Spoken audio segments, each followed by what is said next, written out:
think we need to get back to basics and conservative principles, not to win the Hispanic vote, but to win the vote overall.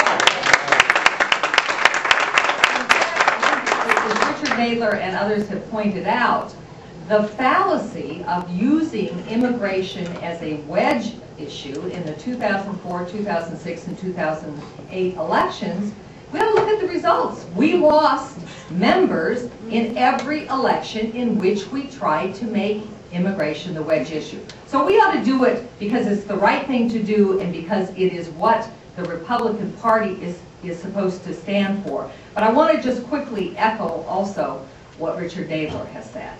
And that is that Republicans have talked a lot about fences in recent years. They need to start talking about a new fence and one that needs mending with the Hispanic community.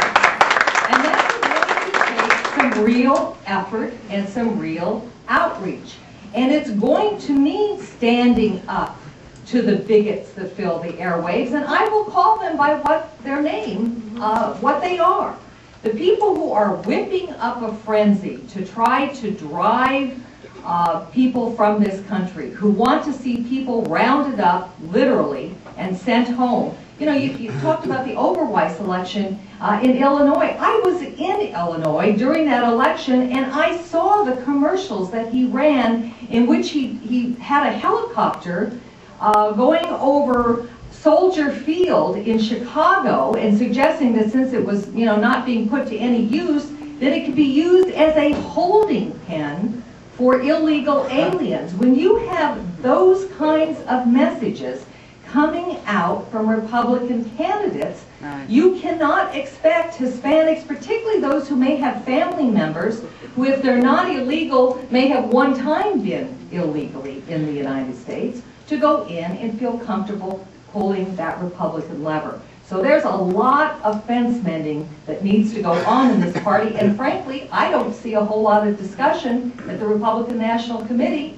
about the need to do that.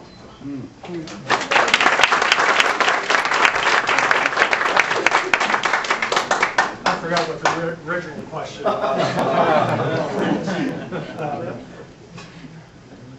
Let me say this in a context of all of this. If we don't get our economy going better in our country, where people are investing and jobs are being created, there's not going to be folks wanting to come into this country to find work because it will be just as bad as maybe some other places. So I think that our first and foremost concern is let's get our economy moving again with the right tax policies, regulatory policies, energy policy, and education, because we're in competition with the rest of the world. Investment doesn't necessarily come to the United States. Let me say this about those of Hispanic heritage. I have 5%, but I'm not going to consider myself Hispanic. Honorary. Well, my youngest daughter's in Spanish immersion. She's now in 5th grade and learning science and mathematics and Spanish. And so she's getting ready for your demographics you were talking about. And my mother can speak 5 or 6 different languages. The point of the matter is that what we have to do is let me just say this on this immigration issue. It is an important issue, and it's a sensitive issue. And it has to be handled in a rational, thoughtful, respectful way. No one who is thoughtful, rational, respectful, or responsible advocates deportation of however many people, it may be 10 million, it may be 15 million people, who are in this country illegally. We are a land of immigrants, we always have been, and we always will be. We have to be a country, though, that is working smarter. And as we have immigrants come in, some to work, some to assimilate as citizens, but mostly what everyone's talking about is people coming in here to work, to pay for themselves, or send the money back to their home country and their families. And you see folks on the sidewalks on Sunday afternoons, and they look to be Latinos, and they're just looking for somebody to pick them up to work. And I'm saying, what a wonderful work ethic. But here it is cold, and they're just trying to find somebody to say, gosh, can you, I'll need you to do some work on some project. I mean, that's admirable, that work ethic. I have no idea if they're in here legally or illegally, but they're human beings, the young men who are really working hard, standing on their feet all day long, hoping somebody picks them up. Now that's one level of labor. Another key level is innovation. And if you look at the engineers, the scientists that are graduating from our universities, only about 6% are Latino, only 6% are African American, only 15% are women.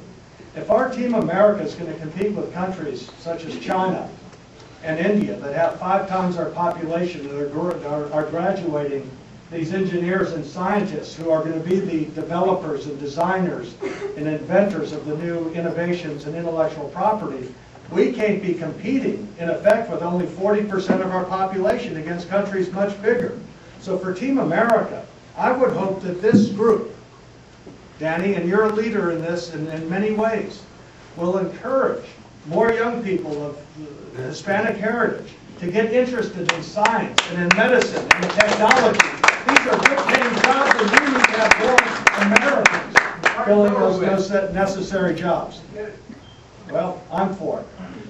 And that's why a lot of employers, and the Secretary knows this, are trying to get H-1B visas, which I'm for, because I want that innovation and research and development being done in our country rather than another country. But if there's such a demand, let's make sure more Americans have those skills and that training for those good paying jobs, regardless of their gender or their ethnicity. The other point on this immigration issue, understand that most Americans don't trust the government. And there's a good reason why they don't trust the government. And the reason is the government has not secured the borders. There's a good reason why some of the statistics, they don't believe it because it hasn't been done. The immigration so-called reform bill of Ronald Reagan's day in 1986 granted amnesty, or whatever you want to call it, citizenship to 3 million. People say, well, now it's 12 million. That hasn't worked. What has to be done is, first and foremost, I think, in the minds of, and it's not just Republicans. Recollect the Democrats' primary, where they were all wrapped around the wagon wheel on New York driver's licenses to those who were illegal immigrants. Even the Democrats were all wrapped around on who could be tougher against driver's licenses for illegal immigrants in the Democratic presidential primary. The border has to be secured. Such ideas as have been displayed here and discussed here for legal temporary workers, words matter, legal temporary workers, really needs to be done. And anybody who's against that just isn't in touch with the real world.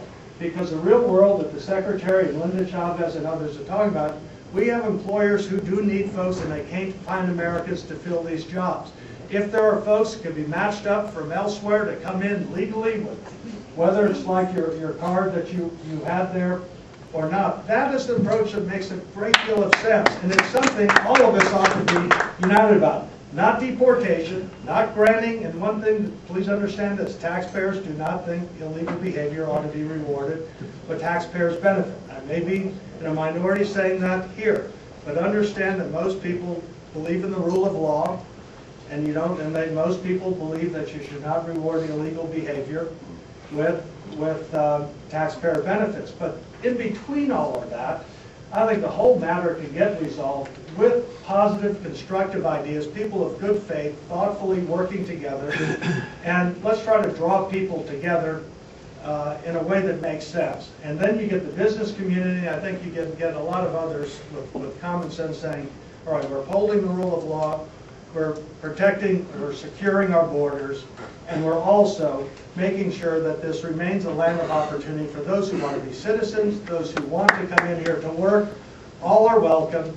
But we're going to do it under the rule of law, and I think all of us here working together can be the leaders for that, not just for Republicans, but for the future of America and the American dream.